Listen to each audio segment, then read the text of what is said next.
Shooting it raw? Yes. Shooting it raw. Okay. A very arresting photograph. Did you make this photo yourself? Yes. You did. There is a... What is the specific name of the beaker? It's a beaker. It's just a glass beaker. Yeah, it's a glass beaker. Okay, so it's the... Okay, so in this Pyrex, I assume... Okay, it's obviously in a laboratory. It's a close-up photo of a... Do you know the species of the mouse? That's a rat. Of the rat. Of the rat? It's a rat. Yeah, but do you know the species of the rat? It's a Vista rat. Okay. Vista? Vista. Vista, Yeah. okay. It's in a beaker. Mm-hmm. It's being weighed, I'm assuming, because it's on a weight scale. It's being weighed. Does it suffer from albinism, or happens to be? It's just the type of rat. Okay, so it's all white. Yes. Pink nose, pink ears. We shouldn't get too attached to it. Yeah.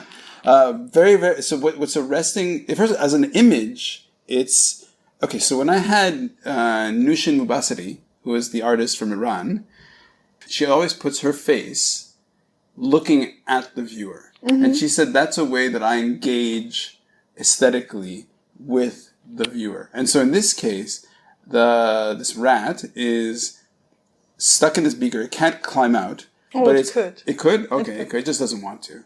And it's just, yeah. So it's sitting there, and looking up at the photographer, probably wondering, what's a camera? Just looking with a very neutral expression. What makes the image is its eyes are super, super red. Yes. And look, I know I'm being really cheeky by adding all of this very soft personification, but it is in a laboratory. Yes. And let's find out why and how this rat is so important. Well, it was one of my first research animals. Mm-hmm. I got attached to it, which is not really good. So when we eventually had to sacrifice it, I was crying so badly. So this was part of my first postdoctoral appointment. Okay. And that was more relying on animal experiments. So it was all about imaging, about MRI imaging, about PET scanning, although mainly MRI imaging. And I was supposed to find a way. So again, I was working with those mesenchymal stem cells, and we were trying to transplant them into heart attacks. And the thing is, the heart attack is basically a dying tissue. So if you put cells in there, they're just not going to stick around. Right. So especially since, this is, and if you inject them around the infarct, the tissue is contracting, right? So basically it's just squeezing the cells out. So there's basically nothing left. So my goal was to find a way how to make the cells stay in there. Right, okay. So now, let me interrupt for just a second. So one of the words that got lost, I think it's amazing that, so your mother tongue is Polish. Yes. And then German on top of that. Polish was basically something I did talk mainly at home. Okay. And I've moved away from home a really long time ago. Sure. Well, so I know this is really taking a sharp left from the conversation, but I also like to look at the person who's speaking to kind of really understand like your personal development and journey. It's like, because here we're speaking in English, and your English is perfect. Somebody will be like, oh, but I have an accent. It's like, we all have accents. It doesn't matter. Your English is actually, obviously super high level. Just every once in a while, I think for somebody who's listening, where the terminology is new, they may lose out a little bit. So you said, use the word infarct. Yeah. So it's a heart attack. Okay. Limited blood supply to the heart tissue, to the heart muscle tissue, which then, because you can think about it like it's a really high performance muscle. So it needs a lot of oxygen, nutrients to actually do its job. Yeah. So it's very sensitive if it gets deprived of oxygen. Right. So, and it dies immediately. Oh, really? Yes. So, but then the initial infarct, which is basically the area of that tissue, is very small. What happens is that this causes a very strong inflammatory response. Yep. which affects the surrounding tissue, which is at risk. And it is also depending on how large this initial infarct size is. The surrounding tissue has to kind of work now also and make up for the lost tissue. So they actually have to work harder. So what happens over time in an infarct is that it actually expands. Okay. Until it can actually lead to heart failure. So patients very often do not die immediately from infarct, but from like the long-term effects coming from there. And again, it's like the inflammatory response. So ideally, if you put stem cells in there, they might not be able to make new cardiac tissue. But if the initial infarct size is not so big, that's fine, as long as it doesn't expand. So it was, in a way, the idea to have the cells there so they regulate the inflammatory response and therefore, stop the infarct size from increasing. Right. Yeah. Okay, so this particular rat at the moment, what was the study that you guys were doing? So this rat actually had a heart attack. Okay. And you would be amazed because at some point, obviously, these animals had to be sacrificed and then we had to isolate the hearts and we did histology. So we actually looked into like slices and really looked on the cellular level what's happening there.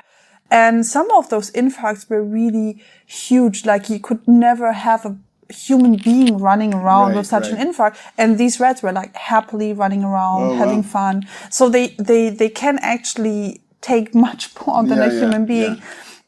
But basically, after because you induce the infarct, you actually have to do a surgery through the ribs, so the third and fourth intercostal space. So you kind of do like a rib spreading, and then you go and this is while it's alive, though. Yes. So it's like a proper surgery with like everything. So, however, later on, when they are just recovering, they're of course on like heavy painkillers, etc., antibiotics. So basically, they're like pretty. I don't know. I'm not sure if they're really happy afterwards, but they're definitely, pretty sedated. But still, you try to be careful because since they do have this injury on the rib, you wouldn't just pick them up by the tail, because it stretches them.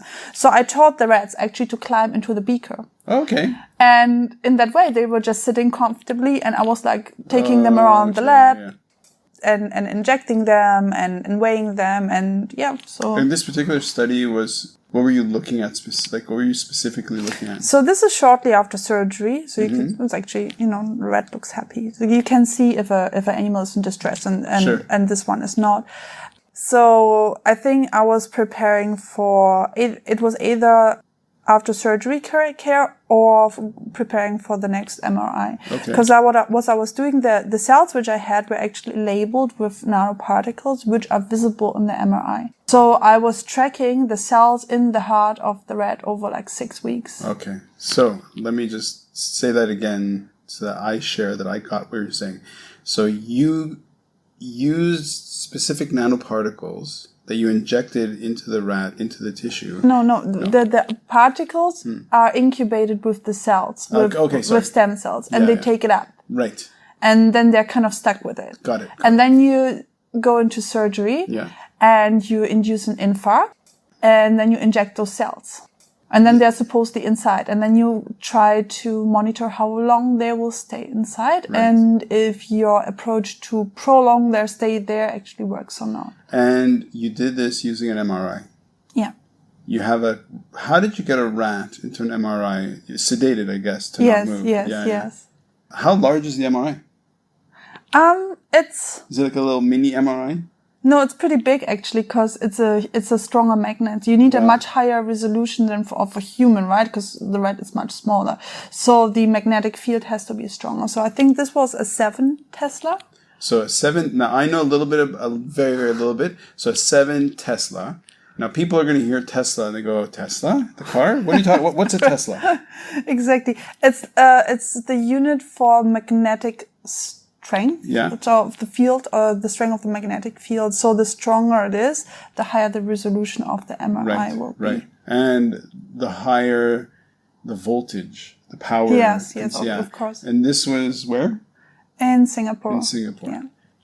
In the lab, in the hospital, like where? No, in the lab. No, because so the thing is that the MRI by itself is pretty large. Yeah. But the hole where you put in the rat or the mouse is actually quite small. You just put the rat on a cradle, Right, yeah. and then it kind of drives in. Yeah. And you basically don't want so much distance between the coil, the magnetic coil, and the animal, because, you know, that will just decrease the resolution. Yeah, so you want everything to be pretty close by. Have you ever had an MRI?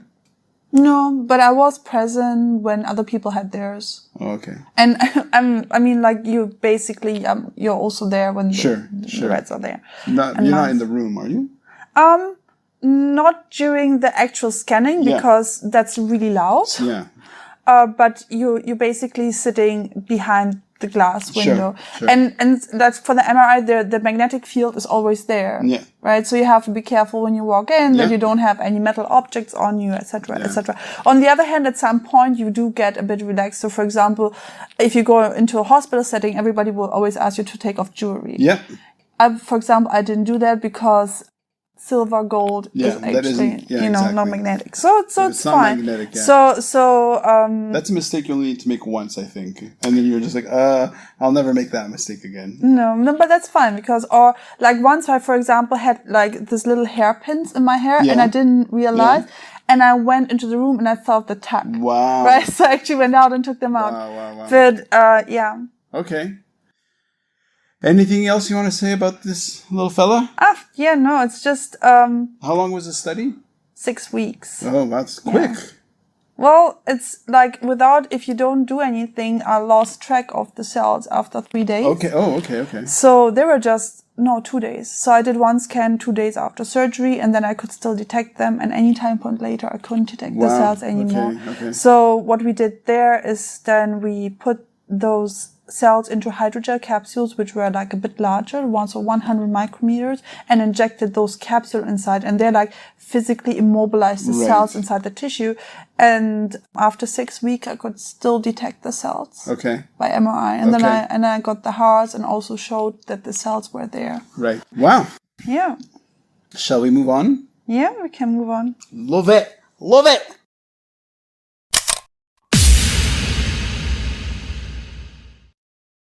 So, is life really a gift? Really? Can you make every second count? That's the whole point of the podcast. So, if you like what you've seen and you're inspired, because that really is my mission, then please give it a like, subscribe, and share.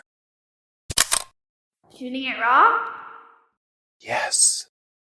Shooting it raw.